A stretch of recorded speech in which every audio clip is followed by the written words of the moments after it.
So happy na 30 na ako. Oh my gosh, this is my prime year, final na. Kasi as someone na hindi mahilig talaga sa energetic na environment, parang lagi kong nagagamit yung 30 card ko to my advantage. Tapos yung mga events na parang hindi mo talaga feel pumunta. Dati kasi yung medyo bata-bata ka pa, kailangan mo talaga makisama. Ngayon kasi pag sinabi mong hindi ko feel pumunta. Dati tatanungin ka nila na bakit? May kaaway ka ba? Okay ka lang ba? Meron ka ba hindi gusto doon? Ngayon hindi. Wala nang ganun. Parang, sige, hindi niya feel pumunta. Baka naman talaga busy siya kasi maglalaba pa siya, magko-compute pa siya ng bills, siguro magluluto pa siya para book. Alam mo yun? Parang siguro nawala si Philip kasi napagod na siya. Hayaan nyo na, go. Alam mo, 30 na yun eh. Alam mo yun? Tapos 30 ka na, medyo okay na yung kinikita mo and at the same time, konti na lang yung friends mo. Na parang tuwing nagba-birthday ka, hindi mo naisipin na kailangan ko manglibre ng 15 to 20 people kasi wala ka na nga masyadong friends. Kasi nagpamilya na yung iba, nag-abroad na yung iba. Tapos alam mo yun, at saka pinaka-favorite part ko talaga is parang hindi mo na kailangan masyado makipagplastikan talaga sa mga taong ayaw mo. Kasi hindi mo na sila kailangan for career advancement kasi most likely, andito ka na sa point na parang okay na ako dito, basta makasurvive lang ako. Alam mo yun? Parang boss, gusto mo ng kape o magtimpla ka. Kaya talaga pag may nagsasabi sa akin na buti okay lang sa'yo pag tinatanong yung edad mo. Gusto ko! Gusto ko tinatanong yung edad ko at saka gusto ko sabihin na 30 na ako para tantanan nyo na ako lahat. Wow! Tsaka hindi naman sa hindi naman siya maganda. True to puti. Oo, pero maganda. Wait lang, may church.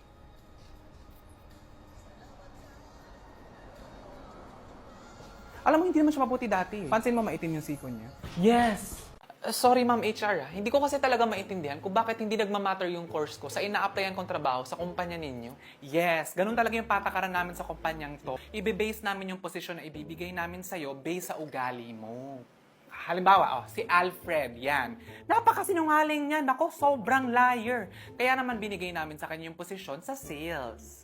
Naku, Ma'am, hindi ka talaga magsisisi sa pagkuha ng internet sa amin, Ma'am. Kasi 1 million Mbps yan, Ma'am. Oo, promise! Halimbawa si Janet, nako, sobrang self-centered niyan. Kaya naman nilagay namin siya sa customer service para makontrol namin yung mga reklamo ng mga customers. Okay, Ma'am, 3 days na kayo walang internet. So what? So, end of the world na ba for you? Ako nga, lumaki ako na walang tatay. Buti ka nga, kompleto yung pamilya mo. Ikaw, ano ka ba? Mahilig po ako sa freebies. Ay! Speaking of freebies, alam mo ba na may pa-birthday blowout si Jollibee? Ha? Ito na yung promotion na part. Wow! Yes! Kailangan mo lang i-order yung favorite Jollibee items mo sa GrabFood and be surprised with the freebies na isasama ni Jollibee sa order mo! Hala, birthday niya, pero siya yung may pa-surprise. Correct! Si Jollibee pa nga mismo yung lumalabas sa order tracker mo eh. Kaya kung ako sa'yo, i-screenshot mo na agad para may souvenir ka. Kasi hanggang November 25 na lang yan. Hello po, boss. Ma-interview lang po kami. Matagal niyo na siyang CEO. Ha? Hindi. Last week lang na-hire yan. Oo, ang taas kasi ng tingin sa sarili, kaya pre-remote ka agad namin to CEO. Hello students! Welcome to your Career Guidance Day. Andito ako para i-guide kayo kung ano nababagay na career para sa inyo. Taurus ka, di ba? Yes po. Maaasahan pero medyo matigas yung ulo. Bagay sa'yo maging rider. Oo, at least pag naiwan yung helmet mo sa bahay, safe ka pa rin sa tigas ng ulo mo. Leo, mga charismatic pero may pagka-self-centered.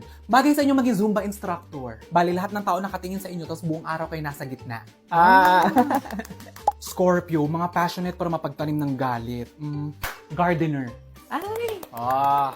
Aquarius, may pagka-know-it-all. Bagay sa'yo maging pedia. Pediatrician? Wikipedia sa dami ng alam mo. Cancer, nako super caring pero super sensitive din at the same time. Bagay sa'yo maging athlete. Iyakin pero athlete, caring. Moody pero athlete, nurturing. Nakakatawa yun. Biro lang, ito naman na-hurt agad. Virgo, mga perfectionist. Actually, bagay sa'yo maging nobody. Ha? Bakit nobody? Because nobody is perfect. Oo nga, no? Oh, di ba? Pisces, naku mga hopeless romantic, kaya madalas kayong na-hurt. Naku, may alam ako magpapakilig sa'yo without the heart. Ay, talaga po? Nissin butter coconut. Wow! With its unique combination kasi of coconut taste na may sweet glaze at crunch, kikiligin ka talaga. Perfect na katuwang mo rin to, lalo na sa moments na gusto mong mag-relax. Enjoying this relaxing moment with Nissin butter coconut. Gemini, mga masayang kasama kasi hindi nauubusan ng topic. Bagay sa'yo maging kaluluwa sa mga pelikula. Bakit po? Kasi hindi ka matahimik. Capricorn, mga sobrang organized sa buhay. Bagay sa'yo mag-excel in life. Sa anong field po? Excel nga, yung spreadsheet sa computer. Di ba mahilig ka doon? Aries, naku kayo yung may mga anger management issue. Actually, you can be anything that you want to be. Buti naman. Sagittarius, naturally curious, adventurous, at saka open-minded. Bagay sa'yo mag-podcast. Ay, talaga po? Yes, pero naka-off ang mic. Taklesa ka kasi. Libra, naku, bagay sa'yo maging lifeguard. Bakit kasi laging lutang? Uy, ikaw may sabi niyan, ha? Wala akong sinasabing ganyan. Uy, shucks, grabe no. Ang ganda talaga dito. Correct. As in, who would have thought na nasabay pa tayong tatlong makakapunta dito? Tama. At saka ang sarap pala sa feeling mag-travel together, no? Especially with friends. Kasi di ba mararamdaman nyo talaga together eh. Na parang nag-strengthen yung friendship. Hindi nga. Kasi di ba nung second night, ako yung nagbayad ng dinner natin. O kaya nga, para pag dinivide mo yun by 3, 700 each. So ibawas mo na lang sa 1K na ibabalik mo pa sa akin. Ah, so 1.7 yung ibabalik mo sa kanya. Ah, ba't umabot ng 1.7? Ako nagbayad ng cable car mo, di ba? Ay, at saka yung taxi natin papuntang airport, ako yung nagbayad. Wait lang!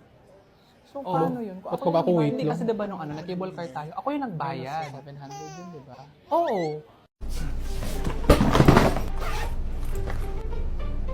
Laptop, extension, headset. Uy, Maureen, ano ba yung mga dala mo? Bakasyon naman to, hindi relocation. Ang dami mo namang dala. Oo nga, 3 nights na naman tayo dito. Pakialam mo ba? Eh, sa marami akong outfit nakaplano na yan. Oh, ito yung susutin ko mamaya sa dinner. Ayan. Sa coffee shop. Tapos bukas sa breakfast buffet.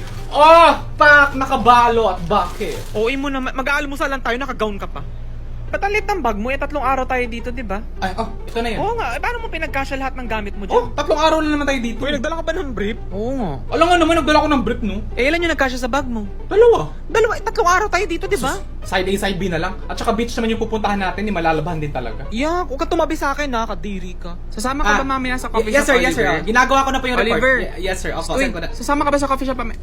Hahabol ako mamaya. Ha, hindi ka sasabay sa amin? Nagbabakasyon nga tayo, di ba? Yes, sir. Tapos nagtatrabaho. Opo, guys, pwede ba ako dun sa may saksakan matutulog mamaya? Para may meeting ka sa mamayang gabi. Si Chanin, sobrang organized mag-pack, kita Oo mo. nga, Chanin, ang galing mo mag-pack. Ay, hindi. Naglilista kasi talaga ako pag nagka-travel para wala akong makalimutan. Uy, ako rin naman. Uy, naglilista din ako ha, para wala akong makalimutan. Sus! Nakapagdala kayo ng sabon. Ay, wala. Ah. Wala ba dyan sa CR? Siyempre, nahulaan ko na yun. Siyempre, nagdala na rin ako ng sabon para sa atin. Yay! Ako Thanks, Chanin. Uy, ako, Chanin, may shampoo ka ba para sa dandruff dyan? At saka pampalambot na rin ng buhok. Ay, wow, demanding. Bikini Baka me. gusto mong pagupit na lang din sa akin. Pero I got you, sis. Kasi nagdala ko ng guard.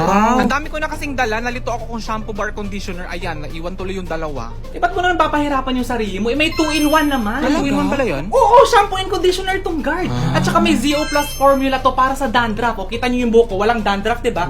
At saka mabango na nga, malambot pa. Kaya pala never ka talagang dinadandruff. Ang lambot pa ng buhok mo, Chanin. Makikigamit ka lang ng guard ko eh. Pero okay lang naman kasi itong bigger pack yung dinala ko. In Oo, fairness, para ha? bigger savings, 2-in-1 pa. Ang ganda pala ng guard. Oo. Kaya ako yun, no? Hoy, huwag muna kayo pumasok sa CR ha, mga 5 minutes muna, delikado pa eh. Gusto mo naman? Okay yung sabon nila sa loob, kaso medyo mahapdi sa puwet. Hoy, Bakit? Kojek ko yun! Paano mo sasabihin sa close friend mo na amoy putok siya? Yung seryoso po, please, ang lakas po kasi.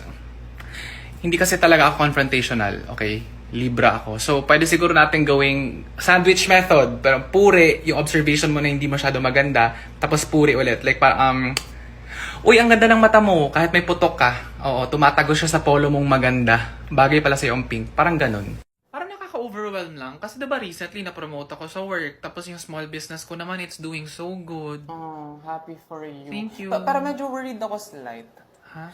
Kasi diba sabi na, galing to sa iba, hindi sa akin, na parang yung ano daw, pag medyo tuloy-tuloy din yung swerte ng isang tao, minsan yung next daw nun is isang malaking kamalasan. Yung iba nga, hindi na nakaka-recover sa sobrang dagok talaga sa buhay.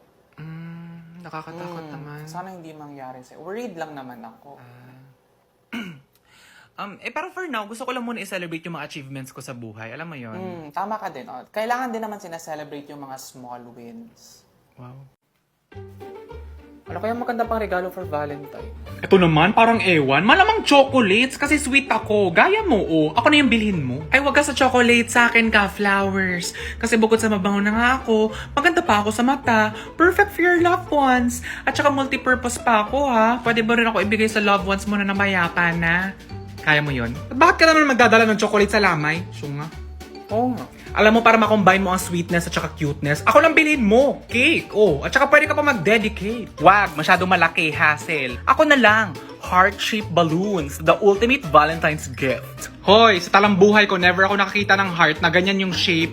Di naman ganyan yung hugis ng puso. Ilang taon mo nang niloloko yung mga tao. Wow, galing sa cake na hugis puso din. At saka tumahimik ka nga, sa ating lahat dito, ikaw lang yung walang direct Filipino translation. Oo nga, no. Basta ako, tsokolate ako. Ako naman, bulaklak. Ako, lobo. O, ikaw, anong tawag sa'yo?